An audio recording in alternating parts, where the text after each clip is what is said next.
اب تو تمہیں یقین آ گیا ہوگا نا؟ اسے خوب لطف اندوز ہو کر بریانی کھاتا دیکھ کر اس نے جتایا تھا۔ اس کا مزے سے چلتا منہ رک گیا۔ یہ صرف 200 روپے کی بریانی اور کولڈ ڈرنک ہے کلیم، اور تم کہتے ہو کہ سب کچھ کر سکتے ہو۔ اور یہ صرف 200 روپے میں نے کیسے حاصل کیے ہیں یہ تو تم جانتی ہی ہوگی۔ ہاں وہ بات دوسری ہے، مجھے اندازہ ہے کہ تم نے کتنی محنت کی ہوگی۔ اس نے ڈیلے گھمائے۔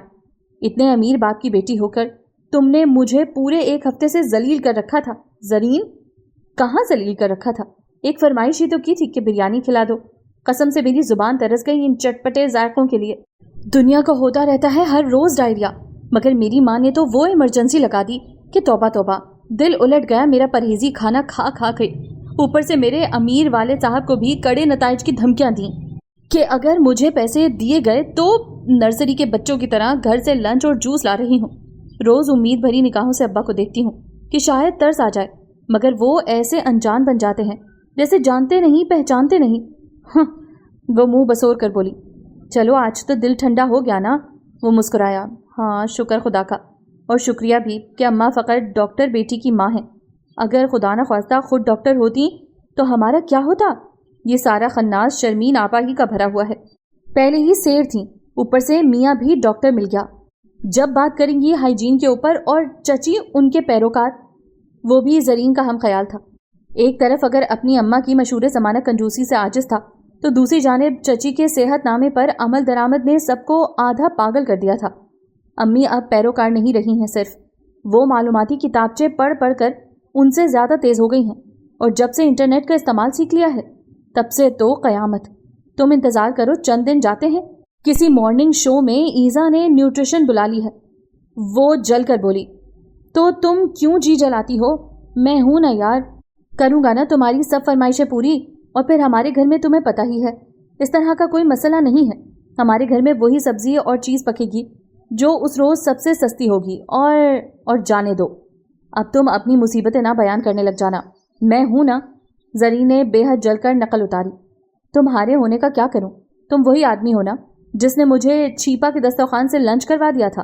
کلیم نے سوچا، آخر یادداشت صرف فلموں ہی میں کیوں جاتی ہے، حقیقی زندگی میں کیوں نہیں جاتی؟ یا پھر کم از کم یہ زرین کی بچی اس دن کو بھول کیوں نہیں جاتی؟ اس وقت تو ذرا سا گھونگھٹ نکالے مزے سے بڑے بڑے نوالے کھا رہی تھی۔ اب پھر تم مجھے وہی تانے دینے لگی ہو؟ اس وقت تو ناک کان سے دھواں نکل رہا تھا، اور ایک کے بعد ایک روٹی۔ ہاں تو بھوکی تھی نا میں، بھوک لگی تھی اس لیے۔ بھوک میں تو حرام بھی حلال ہوتا ہے۔ اس نے کلیم ہی کی پلیٹ سے بوٹی اچکی۔ جب سے مرغیوں کے عجیب و غریب فیڈ کا معاملہ اماں کی نظروں سے گزرا تھا، کچن میں چکن کا گزر ختم ہو گیا تھا۔ چکن بریانی کا ذائقہ، اف! ہاں تو یہی اصل بات تھی کہ تم بھوکی تھیں، اور بھوک میں حرام حلال سب، اور شور کتنا مچا رکھا تھا۔ کلیم میرا دم نکل رہا ہے، میرا بی پی لو ہو رہا ہے، میں نے صبح سے ایک سلائس کھایا ہے، پتہ نہیں ہم گھر کب پہنچیں گے۔ ہاں تو لگ رہی تھی نا بھوک، مانا مشرقی لڑکی کی خاموشی میں حسن ہے، مگر زندہ ہوگی تو ریاکشن دے گی نا۔ کیا شرما شرمی میں دم توڑ دیتی اور لوگ کہتے ہائے بھوکی مر گئی؟ میں بھوکوں مرتی اور لوگ ہفتوں میرے سوئم چہلم پر دعوت اڑاتے، اور تم تو رو رو کر کھاتے اور کھا کھا کے روتے، اور تمہاری امی 2-3 ڈونگے بھر کے فریزر کر دیتی، پھر چکن کباب بنتے، اور 2 ماہ بعد حلیم اور تازہ بھگاڑ سے چکن کڑھائی۔ دونوں کے جھگڑوں میں والدہ ماجداؤں کا ذکر نہ آئے یہ تو کبھی ہوا ہے نہیں۔ کلیم بھی چمک کر بولا، خیال ہے تمہارا کہ تمہارے سوئم میں مرغیاں اور بکرے پھڑکائے جاتے؟ تمہاری ہائیجین کانشیس ماں نے ابلی ہوئی پالک اور ابلے لال لوبیا پر نیاز دلوا دینی تھی۔ سوئم پر کوئی پھل کاٹ کر تشتیاں نہ سجتی کہ کٹے پھل پر جراثیم کا حملہ زیادہ ہوتا۔ دعا کے بعد جاتے جاتے سب مہمانوں کو ایک ایک کیلا تھما دیتی، سمجھی تم؟ کلیم کا لہجہ تیز اور آواز بلند ہو گئی۔ کینٹین میں بیٹھے اکثر اسٹوڈنٹ کی گردنیں گھومی۔ تم مجھ سے لڑ رہے ہو کلیم؟ زرین نے اچانک پلیٹ اس کی سمت کھسکا دی، جیسے خفا ہو کر اب ایک نوالا نہ لے گی۔ کلیم کو بھی دفتن احساس ہوا، جب بھی کھانا کھلاتے ہو ایسے ہی لڑ لڑ کر اپنی فرسٹریشن نکالتے ہو۔ اللہ نہ کرے کہ مجھ پر کیا ہمیشہ ایسی مالی بدحالی رہے گی؟ زرین نے پلکیں یوں جھپکیں جیسے بمشکل آنسوؤں کو دھکیل رہی ہو۔ میرا یہ مطلب نہیں تھا، میرا مطلب ہے تم پلیٹ تو پوری کرو، رزق ضائع جائے گا۔ کیا کرتی ہو؟ کلیم بوکھلا گیا۔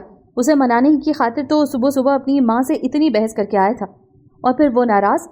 نہیں ہوگا ضائع، پارسل بنوا کر گھر لے جانا،